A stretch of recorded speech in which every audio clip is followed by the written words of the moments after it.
हरे कृष्णा, जय श्री कृष्णा। कथामृत में आप सभी का स्वागत है। एक नई कहानी, नए कथामृत के सत्र में। तो आज की कहानी है अष्टवक्र मुनि की कहानी।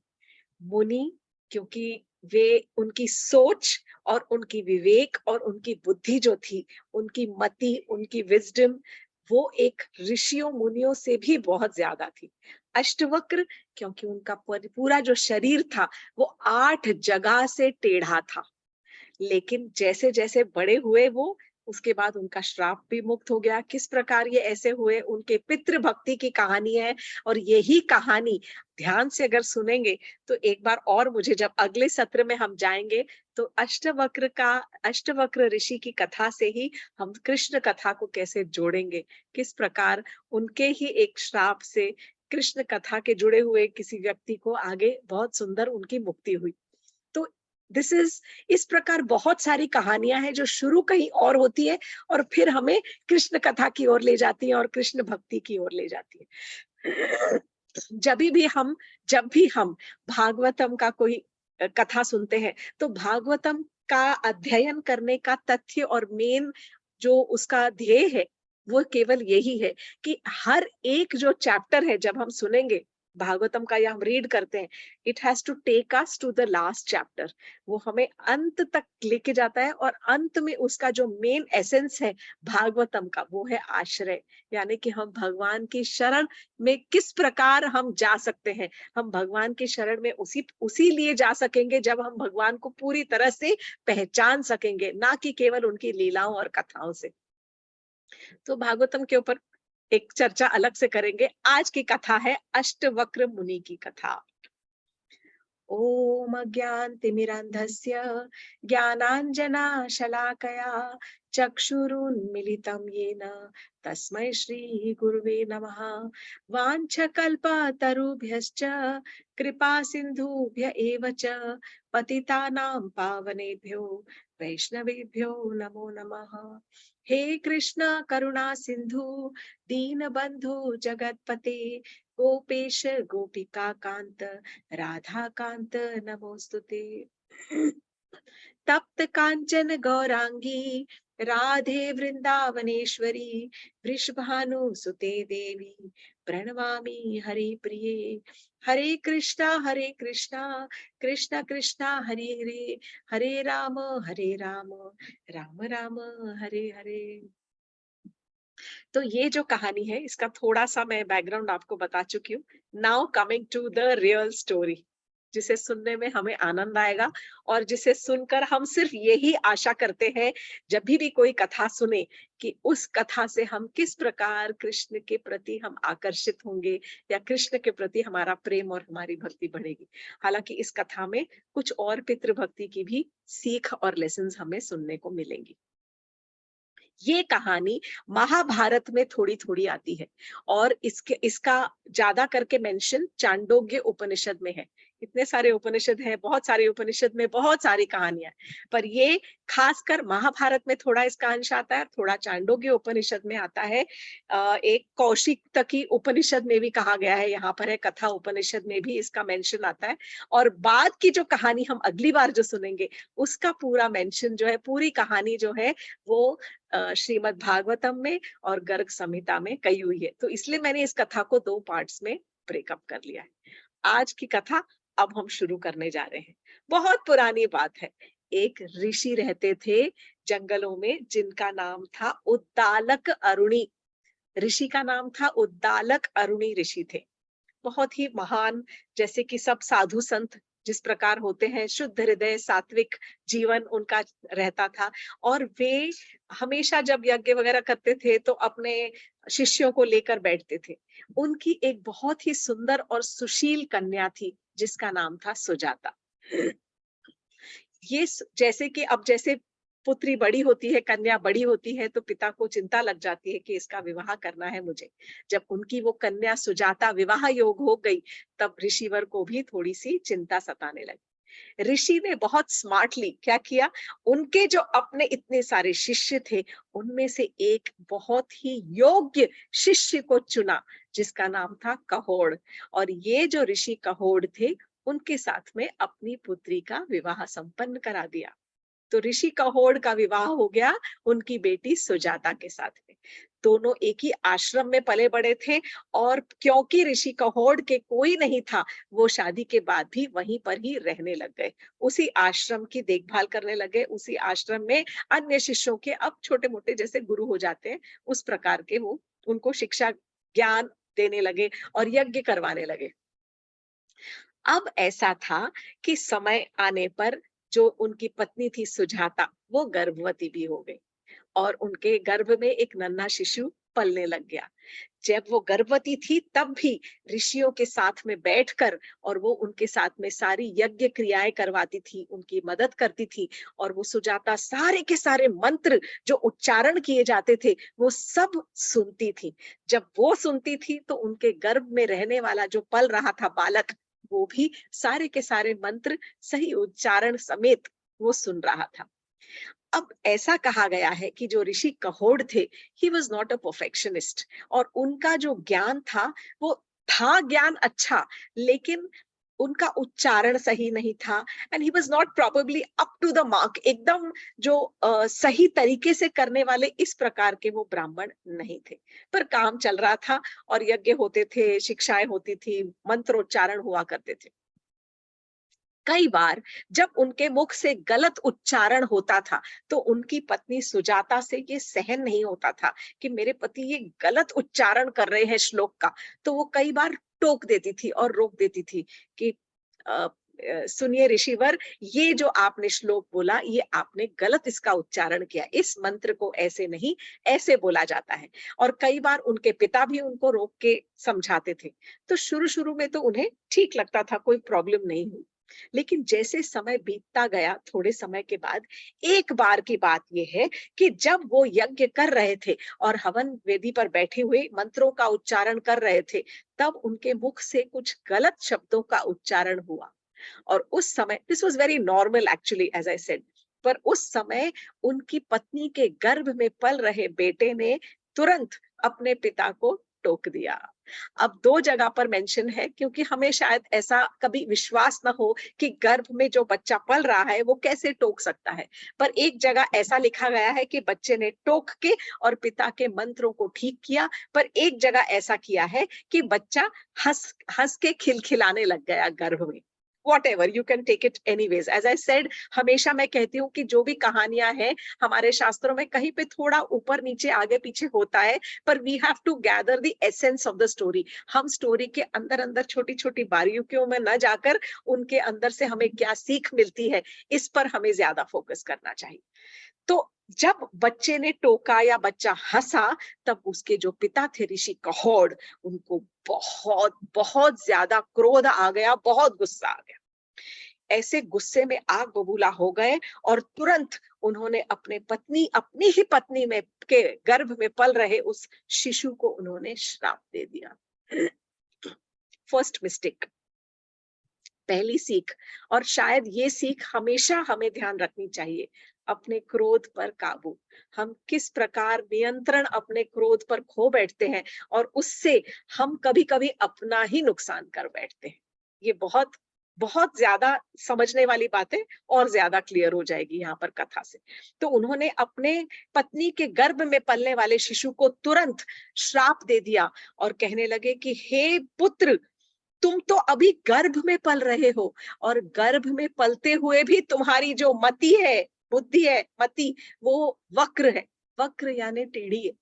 You are a crooked minded person, he is telling his own child कि तुम्हारी मति अभी ही वक्र है जब तुम गर्भ में पल रहे हो। तो इसीलिए मैं तुम्हें श्राप देता हूं कि तब जब तुम पैदा होगे तो तुम्हारा शरीर 8 जगह से वक्र होगा, तुम अष्टवक्र शरीर के साथ पैदा होगे। ये कहकर उन्होंने श्राप दे दिया और गुस्से में बड़बड़ाते हुए यज्ञशाला से उठकर चले गए।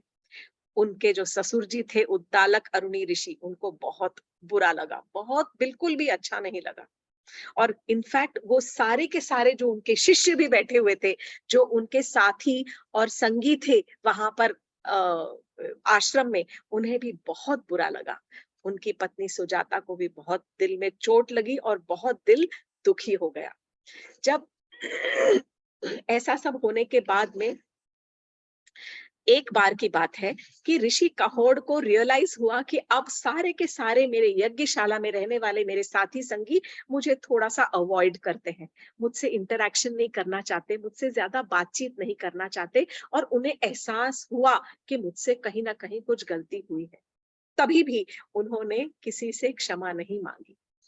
एक बार की बात है, तब उस समय के जो राजा थे वहां पर, वो थे महाराजा जनक, जो सीता जी के पिताजी थे।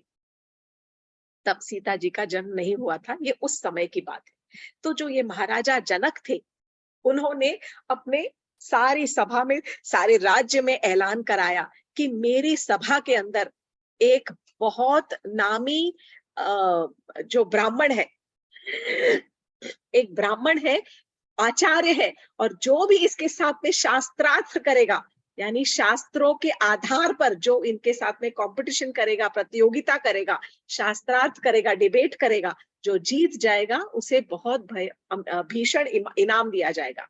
और इनाम के रूप में क्या रखा गया? 1000 गाय थी, जिनके ऊपर सारे हीरे जवाहरात से लदे हुए, सोने जेवरों से लदी हुई 1000 गाय, और जिनके जो सींग थे, वो सींग जो थे वो सोने से मढ़े हुए थे। ये सारी की सारी गैया बहुत सुंदर से सजाकर और इनाम के रूप में रखी गई कि जो भी आचार्य बंदी, उनका नाम है, आचार्य बंदी के साथ शास्त्रार्थ करेगा और उनको शास्त्रार्थ में हरा देगा, उनको ये इनाम दिया जाएगा। ये खबर ऋषि कहोड़ तक पहुंची, और ऋषि कहोड़ ने मन में सोचा कि यहाँ आश्रम में तो मुझसे कोई ज्यादा बात नहीं कर रहा है, और मेरी पत्नी भी मुझसे रुष्ट है, चलो कुछ अच्छा कमा के लाएंगे और इनके ऊपर इंप्रेशन अच्छा झाड़ेंगे। ऋषि कहोड़ वहां से निकल गए और पहुंचते हैं राजसभा में। कहा? महाराजा जनक के राज्यसभा में। वहां पर उन्हें शास्त्रार्थ करने के लिए उन्होंने जो आचार्य बंदी थे उनको चुनौती दी। आचार्य बंदी ने कहा कि ऋषिवर, आप सुन लीजिए, मेरी एक शर्त है, अगर आप जीत जाते हैं तो आपको ये सारा इनाम मिलेगा, लेकिन अगर आप हार जाते हैं तो मेरी एक शर्त आपको माननी पड़ेगी। तब ऋषि कहोड़ ने कहा, जी बताइए, आपकी क्या शर्त है? तब आचार्य ने कहा कि जो भी ब्राह्मण मुझसे हार जाएगा, उसे यहाँ पर सरयू नदी के अंदर, या जो भी वहां नदी है, नदी के अंदर डुबा दिया जाएगा, पानी के अंदर आपको प्रवेश करना पड़ेगा। ऋषि कहोड़ को इतना अपने ऊपर भरोसा था, उन्होंने चैलेंज, चुनौती जो थी वो एक्सेप्ट कर ली। शास्त्रार्थ हुआ, डिबेट हुआ, और ऋषि कहोड़ हार गए, पराजित हो गए वो।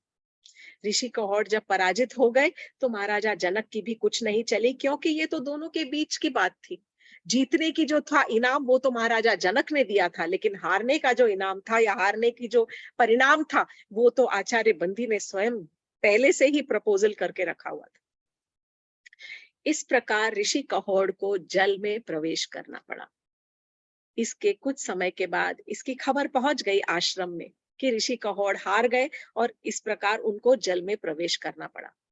इनके जाने के कुछ समय के बाद सुजाता जो थी, उनके गर्भ से एक शिशु का जन्म हुआ, जो कि 8 जगह से उनका शरीर टेढ़ा था।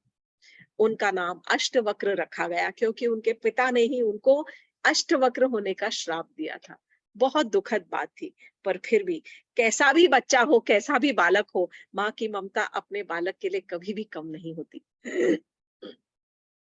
धीरे धीरे बालक जो है अपने नाना के साथ में और अपने सारे जो आश्रम में रहने वाले ऋषि मुनियों के साथ में पढ़ता गया, और बहुत ज्ञानी, बहुत ज्यादा ज्ञानी और बहुत बुद्धिमान होता गया, क्योंकि वो बच्चे ने गर्भ से ही सारे के सारे संस्कार सीखे, सारे श्लोक सीखे, सब वेदों और पाठों का, उपनिषदों का पाठ उसने सब सीख लिया था। 10 साल की उम्र में he was very very wise and very intelligent, एकदम अत्यंत बुद्धिमान। जब 10 वर्ष के हो गए अष्टवक्र, तब उन्हें अपनी माता से ये कथा सुनने को मिली, और उनको पता चला कि मेरे पिता ने ही मुझे श्राप दिया था, जिसकी वजह से मेरा शरीर इस प्रकार अष्टवक्र है। कहते हैं कि आप सोच सकते हैं कि अष्टवक्र यानी 8 जगह से टेढ़ा, तो वो चल भी नहीं पाते थे। जिस जगह को चलने में समझो आधा घंटा लगता था, उस जगह को पहुंचने में उनको कई कई दिन लग जाते थे। उतना दूरी तय करने में कई कई दिन, ऑलमोस्ट मतलब कंपैरिजन में कहा गया है कि 30 days for a distance of 1 hour. और उनको तब ये भी पता चला, इस कहानी की भी खबर मिली अपनी माँ से ही, उनको उन्होंने, माँ ने ही उनको सुनाया कि तुम्हारे पिता इस प्रकार, वो आचार्य बंदी के साथ में उनका शास्त्रार्थ में कंपटीशन हुआ था और उस प्रतियोगिता में वो हार गए और उन्हें जल में प्रवेश करना पड़ा। अष्टवक्र मुनि के मन में जरा भी रोष नहीं था, जरा भी गुस्सा नहीं था, क्रोध नहीं था अपने पिता के प्रति। परंतु उन्होंने अपनी माता से कहा, माता, मैं महाराजा जनक से मिलना चाहता हूँ और मैं उन्हीं आचार्य बंदी को मैं चुनौती देना चाहता हूँ, आप मेरे साथ चलिए। माता ने समझाने की कोशिश की, पर जब बालक नहीं माना तो माता उनके साथ चल पड़ी। एक आध और इनमेट्स थे जो उनके साथ में आश्रम से उनके साथ चले और ये सीधे पहुंचे हैं महाराजा जनक के राज्य में।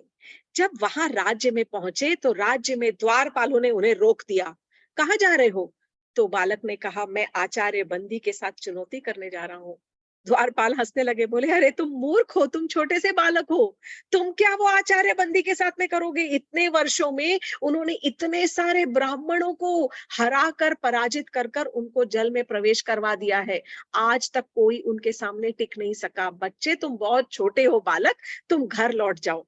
तब उस समय आचार्य जो अष्टवक्र थे, वो उन्होंने उनके साथ में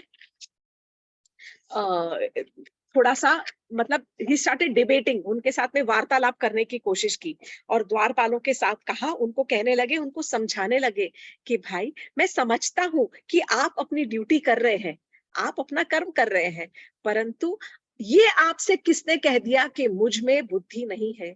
बोले, अरे तुम तो भी बहुत छोटे हो। तो बोले, मुझे बताओ कहाँ लिखा है कि जो अगर उम्र में छोटा है या जिसके सफेद बाल पक जाते हैं या उम्र में जो बड़ा हो जाता है वो ही ज्ञानी होता है? कहीं लिखा है कि, या मतलब कि कोई अगर 50 साल का हो जाए या 40 वर्ष का हो जाए या 30 का हो जाए या जिसके सफेद बाल हो जाए, बाल पक जाते हैं, तो ही वो विवेकी है या ज्ञानी है? नहीं, ये कहाँ लिखा है? कहीं पर भी ये नहीं लिखा कि wisdom has got nothing to do, ज्ञान और विवेक का उम्र के साथ या पके हुए बालों के साथ उसका कोई लेना देना, कोई संबंध नहीं है। और ये कहकर वो तुरंत अपनी माँ को लेकर, और ही बाज्ड इनटू इट, वो अंदर घुस गए। द्वारपाल उनके पीछे भागते रह गए पर वो सुने नहीं और वो तुरंत जाकर सभा में उन्होंने प्रवेश कर दिया। किसी तरह से, मतलब तुरंत यानी धीरे धीरे टेढ़े मेढ़े चल रहे थे। द्वारपालों ने बहुत कोशिश की पर वो समझ नहीं पाए। फिर द्वारपालों ने भी छोड़ दिया कि अरे अंदर जाएंगे अपने आप सब सीधा हो जाएगा, एक तो छोटा सा बच्चा और चल भी नहीं पा रहा है सीधा। अब जैसे ही अष्टवक्र महाराजा जनक की सभा के अंदर पहुंचे और सब तरफ देखने लग गए, तो सारे के सारे जो सभासद थे, एक्चुअली उसी समय तुरंत राजा जनक अपने सिंहासन से उठकर आए हैं और तुरंत वो बालक अष्टवक्र की ओर जाने लगे कि अरे ये छोटा सा बच्चा जो है, टेढ़ी सी चाल है, किस प्रकार से बहुत तकलीफ से चल रहा है। पर जैसे ही वे उठे उतनी ही देर में सारे जितने सभासद थे, कोर्टियर्स, सारे के सारे सभासद, वो छोटे बच्चे, बालक, 10 वर्ष के बालक अष्टवक्र को देखकर जोर जोर से कहे लगाकर हंसने लग गए। आप इमेजिन करिए इस दृश्य को कि सारे के सारे सभा में इतने ज्ञानी पुरुष, इतने ज्ञानी ब्राह्मण, बिकॉज कोई भी सभा में, अगर आपको पता होगा कि सारे मिनिस्टर्स जो होते हैं, they are suppose to be most intelligent, सारे समझदार और बहुत पढ़े लिखे विद्वान होते हैं, और वो सारे के सारे अष्टवक्र को देखकर हंसने लग गए। जब वो हंसने लगे तो अष्टवक्र जो ऋषि थे, मैं ऋषि ही कहूंगी क्योंकि यही कहा गया है, भले 10 वर्ष के थे परंतु ऋषि थे वो, और वो जो बालक अष्टवक्र थे वो भी जोर जोर से हंसने लग गए। सारे सभासद हंस रहे हैं और अष्टवक्र भी हंस रहे हैं। यहाँ राजा जनक जो थे वो बहुत विस्मित हो गए, ही इज अस्टोनिश्ड, आश्चर्यचकित, ये क्या हो रहा है, ये भी हंस रहे हैं, ये भी हंस रहे हैं। उसके बाद जब हंसी रुकी तब महाराजा जनक तो सिंहासन से उठ चुके थे, चलकर वो ऋषि अष्टवक्र की ओर आए और अष्टवक्र से पूछने लगे, बालक, मैं इन सभासदों की हंसी तो समझ सकता हूं कि ये किस लिए तुम पर हंस रहे हैं, परंतु तुम क्यों इनके ऊपर हंस रहे हो ये मुझे समझ नहीं आया। तुम किस बात पर हंस रहे हो ये मुझे समझाओ। तब अष्टवक्र ऋषि ने कहा, हे राजन, मुझे लगा था कि आपका जो दरबार है, आपकी राज्यसभा जो है, वो विद्वानों से भरी पड़ी है। आपके राज्यसभा में सारे विद्वान ब्राह्मण भरे पड़े हैं, परंतु ये तो केवल आज तक शारीरिक स्तर पर ही इनकी सोच मंडरा रही है। दे hovering only above on the bodily level। खाली शारीरिक स्तर के ऊपर ही इनकी सोच मंडरा रही है। इनकी तो, मेरा तो केवल शरीर वक्र है, पर आपके सभा में बैठे हुए सारे सभासदों की बुद्धि वक्र है, टेढ़ी है, इनका मन सीधा नहीं है। इसी बात पर मुझे हंसी आ रही थी कि इतने समझदार, जो अपने आप को इतना विवेकी समझते हैं और इतना बुद्धिमान समझते हैं, ये सारे के सारे ब्राह्मण या सारे के सारे जो आपके क्षत्रिय जो ऊंचे बैठे हुए हैं बड़ी बड़ी पोजीशंस के ऊपर, ये बीमारी से ग्रस्त है। इनका मन बीमार है, इनकी बुद्धि वक्र है, और इनकी सारी की सारी, ये किसी भी एंगल से, किसी भी कोने से मुझे ये बुद्धिमान और समझदार नहीं लगते हैं। मुझे ये दुख होता है ये सोचकर कि आप जैसे महाराजा के राज्य के सभा में एक भी बुद्धिमान बुद्धिमत्ता व्यक्ति मुझे नजर नहीं आ रहा है। तब अष्टवक्र आगे कहने गए, थोड़ा बहुत लंबा चौड़ा वार्तालाप हुआ था। I am just telling you the gist of it.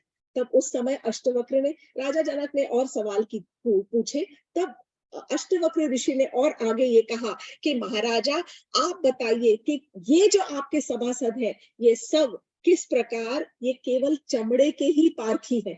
और चमड़े का पारखी कौन होता है? मोची। जो चमार होता है, वो केवल जो मोची होता है या चमार होता है ना, वो ही, क्योंकि उसका वो पेशा है, वो चमड़ी को देखकर बता सकता है कि ये कौन से जानवर की चमड़ी है। और ये आपके राज्य में बैठे हुए जितने सभासद हैं, ये केवल चमड़ी के ही पारखी है। क्यों? क्योंकि ये केवल शरीर को ही देख रहे हैं, शरीर के अंदर तक तो इनकी निगाह ही नहीं गई, केवल शरीर को देखकर और ये हंसने लग गए। और इनकी बुद्धि को देखकर और इनकी ना समझ जो है, इनकी ना समझी को देखे, ना समझदारी को देखकर मैं हंस पड़ा। मैं इसीलिए हंस रहा था, और मुझे अब तरस आ रहा है आपकी राज्यसभा के ऊपर। तब वो एक्सप्लेन करने लगे कि अगर कोई मंदिर टेढ़ा हो, तो अगर मंदिर अगर बना है टेढ़ा, इसका मतलब ये नहीं कि आकाश टेढ़ा होता है, नहीं। और हमें मंदिर पर नहीं फोकस करना होता है, मंदिर में रहने वाली जो भगवान की मूर्ति है उस पर फोकस करना पड़ता है। इसीलिए ये और समझाने लगे अष्टवक्र की हमारा शरीर भी एक मंदिर के समान है। हम शरीर पर नहीं फोकस करेंगे, हमारे अंदर में रहने वाले परमात्मा पर हमें फोकस करना है। बहुत सिंपल सी चीज है। You will see, leaning tower of Pisa अगर टेढ़ा है, इसका मतलब ये नहीं कि सारी बिल्डिंगें टेढ़ी है, या मतलब that is the normal. No, it is not the normal. और उसको देखकर लोग हंसते नहीं, उसको अजूबा बना दिया है, पर उसको हंसते तो नहीं है। और यही कहकर वो समझाने की कोशिश करते कि आसमान नहीं गिर जाता, आसमान टेढ़ा नहीं हो जाता कोई बिल्डिंग या कोई चीज टेढ़ी होने से। ये तो सिर्फ एक आकृति है, एक आकार है, एक स्ट्रक्चर है। उसको, उसके बारे में क्या इतनी चर्चा करके उसके ऊपर हंसना। महाराजा जनक वॉज इम्प्रेस्ड, बहुत खुश हुए, और उन्होंने तब उनसे कहा कि आपके आने का कारण बताइए। तब अष्टवक्र ने कहा कि मैं यहाँ पर महाराज आपके आचार्य बंदी को मैं चुनौती देने आया हूँ, और उनके साथ में शास्त्रार्थ करना चाहता हूँ। आचार्य बंदी और अष्टवक्र के बीच में शास्त्रार्थ हुआ, और उस शास्त्रार्थ में पहली बार आचार्य बंदी जो थे वो हार गए, वो पराजित हो गए। जब वे पराजित हुए, तब उस वक्त उन्होंने ऋषि अष्टवक्र से हाथ जोड़कर क्षमा मांगी, दिल से क्षमा मांगी, मन से, हृदय से क्षमा मांगी कि हे ऋषि अष्टवक्र, आप भले बालक हो, पर आप सच में बहुत ज्ञानी हो, बहुत बुद्धिमान हो, मैं आपसे क्षमा मांगता हूँ। और तब उन्होंने अपना परिचय दिया। तब आचार्य बंदी ने कहा कि मैं आज आपको अपना परिचय देना चाहता हूँ। मैं जो हूँ, मैं वरुण देव का पुत्र हूँ, और मुझे ये रूप धरकर यहाँ पर आना पड़ा। मैं इतने सालों से यहाँ पर जो ब्राह्मणों को हरा रहा था और ब्राह्मणों को पराजित करके उनको जल में प्रवेश कर रहा था, इसका एक कारण है जो मैं आपको समझाना चाहता हूँ। मेरे जो पिता है वरुण देव, वो पानी के देवता है, सभी जानते हैं, और वो जल में एक बहुत बड़े यज्ञ का आयोजन कर रहे थे, जिनके लिए उनको बहुत सारे अच्छे, समझदार और बुद्धिमान ब्राह्मणों की आवश्यकता थी। इसीलिए मैं जिन जिन ब्राह्मणों को पराजित करता, उनको मैं जल में प्रवेश करवा के अपने पिता के यज्ञ में वहां पर भाग लेने के लिए वहां पर भेज देता। अब वो यज्ञ संपन्न हो चुका है। मैं अपने किए का प्रायश्चित करना चाहता हूँ। मैं आपसे क्षमा मांगता हूँ। उन्होंने चरण स्पर्श करके ऋषि अष्टवक्र के चरण पर पकड़कर उनसे क्षमा मांगी, और फिर उन्होंने अपने ध्यान से और अपने योगिक सिद्धियों से जितने ब्राह्मणों को जल में प्रवेश करवाया था, सारे ब्राह्मणों को जल से वापस लेवा लाए। और उनमें से एक थे अष्टवक्र के पिता, जो कि थे, जिनका नाम था ऋषि गौड़। वो भी जीवित हो गए। ये सारी कथा सुनने के बाद में राजा जनक तो एकदम अवाक, विस्मित, and he was like in awe, in like mesmerized, एकदम कि अरे ये क्या है, ये कौन है, ये बालक है, ये क्या चीज है। तब उन्होंने अष्टवक्र ऋषि से कहा कि हे ऋषि वर, मुझे कुछ प्रश्न आपसे पूछने हैं। तब राजा जनक ने कुछ प्रश्नों की उत्तर उनसे मांगे। There was a question and answer, एक प्रश्नावली है, जिस प्रश्नावली के बेसिस पर कहा जाता है कि उस समय ऋषि अष्टवक्र ने महाराजा जनक को बहुत सारा ज्ञान दिया है, बहुत सारा ज्ञान, और उस ज्ञान को, पूरे ज्ञान के भंडार को अष्टवक्र महागीता कहा जाता है। तो हमें भगवत गीता तो बहुत बाद में मिली, परंतु ये जो हमको त्रेता युग की जो बात है, उस समय अष्टवक्र गीता के रूप में ऋषि अष्टवक्र ने बहुत सारा ज्ञान महाराजा जनक को दिया, जो कि अष्टवक्र महागीता के नाम से प्रख्यात है। इसके अंदर 10 अध्याय है, देयर आर 10 चैप्टर्स। बहुत संक्षिप्त में आपको छोटी छोटी चीजें 2-4 बताऊंगी। सबसे पहले उनको परखने के लिए महाराजा जनक ने कुछ सवाल पूछे। ऋषिवर, मुझे ये बताइए, ऐसी कौन सी चीज है जो सोते हुए भी अपने नेत्र बंद नहीं करती? तब ऋषि अष्टवक्र ने तुरंत जवाब दिया, मछली सोती है परंतु नेत्र कभी उसके बंद नहीं होते। तुरंत नेक्स्ट क्वेश्चन ऋषि अष्टवक्र से महाराजा जनक ने पूछा, ऐसा क्या है, कौन सी चीज है जो पैदा भी होता है, जन्म लेता है, परंतु चल नहीं सकता, कभी भी आजीवन भर कभी चल नहीं पाता? तुरंत इस ऋषि अष्टवक्र ने कहा कि जब अंडा दिया जाता है तो अंडा पैदा होता है, परंतु अंडा कभी भी चल नहीं सकता। कुछ सवाल थे कि क्या है जो हृदय विहीन है, जिसके हृदय नहीं होता? तब ऋषि अष्टवक्र ने कहा, जो पत्थर होता है वो हृदय विहीन होता है, it does not have a heart. सबसे important now, the basic essence of the Gita, जब महाराजा जनक ने उनसे पूछा कि ऋषिवर मुझे ये बताइए कि हम ज्ञान, मुक्ति और वैराग्य किस प्रकार प्राप्त कर सकते हैं, इसका मुझे आप संक्षिप्त में थोड़ा सा ज्ञान बताइए कि ज्ञान, मुक्ति और वैराग्य हम किस प्रकार प्राप्त कर सकते हैं। तब ऋषि अष्टवक्र ने उनसे कहा कि मुक्ति पाने के लिए आपको अपने विषयों का उपभोग करने से अपने आप को दूर रखना पड़ेगा। You have to wean yourself. जो भी सब विषय है, सब आपके जो इंद्रियों के भोग करने के जो विषय है, उनसे अपने आप को थोड़ा दूर रखेंगे, तभी आप मुक्ति की राह पर चलना शुरू करेंगे। परंतु ज्ञान प्राप्त करने के लिए आपको बहुत सारी कठिनाइयों को कैप्चर करना पड़ेगा, उनको समझो, उनके ऊपर आपको विजय प्राप्त करनी पड़ेगी। और ये बहुत छोटी छोटी चीजें हैं महाराज, जैसे क्षमा करना सीखें, अपने मन में दया भाव लेकर आए, अपने आप को सरल बनाएं, सरलता, simplicity. So as I said, क्षमा करना सीखे, फॉरगिवनेस, लाइफ को सिंप्लिसिटी करें, सिंप्लीफाई करें, सरल रखें अपने जीवन को, दया भाव लेकर आए, कंपैशन इन योर हार्ट, और अपने जीवन में संतोष, जो संतुष्टि है, कंटेंटमेंट को जगह बनाइए, अपना दोस्त बनाइए उसको, और हमेशा सत्य की राह पर चलिए। इन सब चीजों को यदि आप अपना रोज का आहार बनाएंगे, if you make it your daily diet, रोज का यदि आहार बनाएंगे, तब आप जरूर ज्ञान प्राप्त कर लेंगे।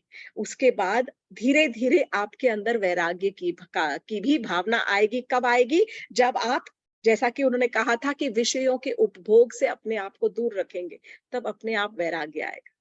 और उन्होंने एक बहुत इंपॉर्टेंट शिक्षा जो दी, जो मुझे बहुत ज्यादा अच्छी लगी, पसंद आई, वो मैं आपसे शेयर कर रही हूँ। ऋषि अष्टवक्र ने महाराजा जनक से ये कहा कि महाराज, जो सुख और दुख है, हैप्पीनेस एंड डिस्ट्रेस, इसका हमारे शरीर के साथ में कोई भी रिलेशनशिप नहीं है। ये हम कई जगह पढ़ते हैं, भगवत गीता में हर जगह जगह पर कृष्ण भगवान ने हमें समझाने की कोशिश की है। पर बताइए, ऋषि अष्टवक्र 10 साल का बालक जो कि उपनिषद पढ़ के और महाराजा को ज्ञान दे रहा है कि ये जो सुख और दुख है, इसका रिश्ता केवल और केवल हमारे मस्तिष्क के साथ में है। It is only and only related to our mind. तो ये जो है, इसका ना हमारी आत्मा के साथ में कोई रिलेशन है, ना हमारे शरीर के साथ में कोई रिलेशन है, और ना ही किसी व्यक्ति के साथ में उसका लगाव है कि भाई ये सुख तो है, इसको ना फलाने इंसान के साथ बहुत प्रेम है, उसके साथ ही हमेशा चिपका रहता है, और ये दुख जो है ना, उसको मुझसे बहुत लगाव है, मेरे साथ ही चिपका रहता है। सॉरी, ऐसा नहीं है। तो वो समझा रहे हैं कि जो सुख और दुख है, वो केवल उसका एक ही रिश्तेदार है, और वो कौन है? मस्तिष्क। वो हमेशा मस्तिष्क के साथ में ही जुड़ा रहता है। That means all the problems, all the happiness, जो भी हमारे परसेप्शंस हैं, सुख और दुख को अनुभव करने के जो हमारे तरीके हैं, सोचकर उसको उसका एनालिसिस करने का जो हमारा तरीका है, वो केवल हमारे मन से ही उसकी उपज होती है। हमें ये समझना चाहिए कि अष्टवक्र ऋषि कह रहे हैं, मैं नहीं कह रही, कि ना ही हम करने वाले हैं और ना ही हम भोगने वाले हैं। हम एक्चुअली मुक्त आत्मा हैं, वी आर फ्री। ये आप महाराज, आप अपने आत्मा के गुणों को पहले समझिए। जब आप अपने आत्मा को गुणों को समझ जाएंगे, तब आप अपने आप वैराग्य की राह पर चलने लग जाएंगे। केवल अपने परमात्मा, अंदर बैठे हुए परमात्मा के साथ में आप अपना लगन जोड़िए, मतलब बी अटैच्ड, उनके साथ में आप जोड़िए। बाकी सब चीजों से आप धीरे धीरे वैराग्य की राह पर चलिए। इस प्रकार महाराजा जनक जो थे, वो बहुत बहुत ज्यादा ऋषि अष्टवक्र से प्रसन्न हुए, और कहते हैं कि उन्होंने ऋषि अष्टवक्र से फिर दीक्षा ली। तो इस प्रकार ये महाराजा जनक के गुरु कहलाए ऋषि अष्टवक्र। महाराजा जनक ने ऋषि अष्टवक्र के को हाथ जोड़कर प्रणाम किया, उनके चरण पकड़ लिए। अब ये सब देखकर ऋषि कहोड़ जो थे, जो अष्टवक्र मुनि के जो पिता थे, वो तो फूले नहीं समाये। अष्टवक्र ऋषि ने जाकर तुरंत अपने पिता के पैर छुए, उनको प्रणाम किया, और तब पिता ने अपने पुत्र को आलिंगन में भर लिया।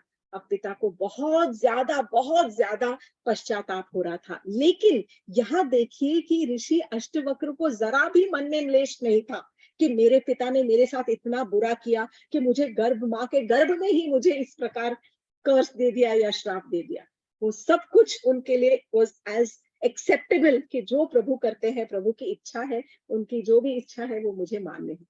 तब ऋषि कहोड़ ने, कहानी यहाँ खत्म नहीं हुई, सॉरी, ऋषि कहोड़ ने अपने पुत्र से कहा कि पुत्र, मैं तुमसे बहुत ज्यादा प्रसन्न हूँ। तुमने मेरा आज जो सर जो है गर्व से ऊंचा कर दिया है। मैं तुम्हारा ऋणी हूँ, पर मैं अपने किए का पश्चाताप करना चाहता हूँ। तब ऋषि कहोड़ ने अपने पुत्र ऋषि अष्टवक्र से कहा कि पुत्र, यहाँ पर एक नदी है जिसका नाम है समंग नदी। तुम जाकर वहां पर समंग नदी में स्नान करके आओ। जैसे ही स्नान करोगे, तुम्हारा पूरा शरीर एकदम सुंदर हो जाएगा, और सारे के सारे जो ये वक्र है, ये सारे निकल जाएंगे।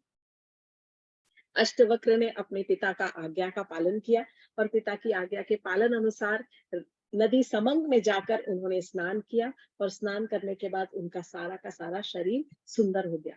लेकिन इस बीच में, अब वो ठीक हो गए हैं, लेकिन इसके पहले एक छोटी सी कथा और हो चुकी थी, जब उनका शरीर अष्टवक्र था। और इस कथा से हम अगली कथा में, एक बहुत सुंदर सी कृष्ण कथा में हम एक छलांग मारेंगे। आज की कथा को हम यहीं पर विराम देंगे, और ये थी ऋषि अष्टवक्र की कथा। बहुत सारा ज्ञान देने वाले ऋषि अष्टवक्र। एक और छोटा सा एग्जाम्पल कि जो हमारी ज्ञान और बुद्धि है, उसका हमारी उम्र से कोई लेना देना नहीं है। हम समझते हैं, अरे ये मेरा बच्चा बहुत छोटा है, इसे क्या समझ आएगा। अरे क्यों नहीं समझ आएगा? आप समझाने की कोशिश करेंगे तो देखिए, आज के बच्चे तो वैसे ही बहुत ज्यादा समझदार हैं। जब छोटे छोटे बालक ध्रुव और छोटे छोटे बालक प्रहलाद बालक ने इतना रेवोल्यूशन ला दिया और भगवान को अवतार लेना पड़ा या भगवान स्वयं प्रकट हो गए उनका उद्धार करने के लिए और नारद मुनि आए स्वयं ध्रुव को गुरु उनका गुरु बनने के लिए। तो फिर कोई भी बालक अगर सच्चे मन से, it is only by example, बच्चे जब देखते हैं अपने माता पिता को किसी राह पर चलते हुए, कहीं पर फोकस करके बहुत स्ट्रॉन्ग मॉरल वैल्यूज के साथ में अपना जीवन जीते हुए, तो उनके अंदर they definitely learn a lot. वो सीखने से ज्यादा देखने से सीखते हैं। मतलब जब सिंपल अगर हम अपने बच्चों को जो शिक्षा सिखाते हैं उससे ज्यादा जब वो हमारा आचरण देखते हैं, अपने माता पिता का आचरण देखते हैं, अपने गुरुओं का आचरण देखते हैं या अपने समाज में लोगों का आचरण देखते हैं, उससे वो ज्यादा सीखते हैं। Never under estimate any person, किसी के अंदर भी नहीं, और ना ही आप अपनी ही क्षमता को कम समझे, क्योंकि हम सब में वो क्षमता है कि हम भक्ति को भक्ति की राह पर चल सके और भगवान की कथाओं से भगवान से प्रेम बढ़ा सके। यही इन कथाओं का सार है। Thank you very much. Hare Krishna, जय श्री कृष्णा।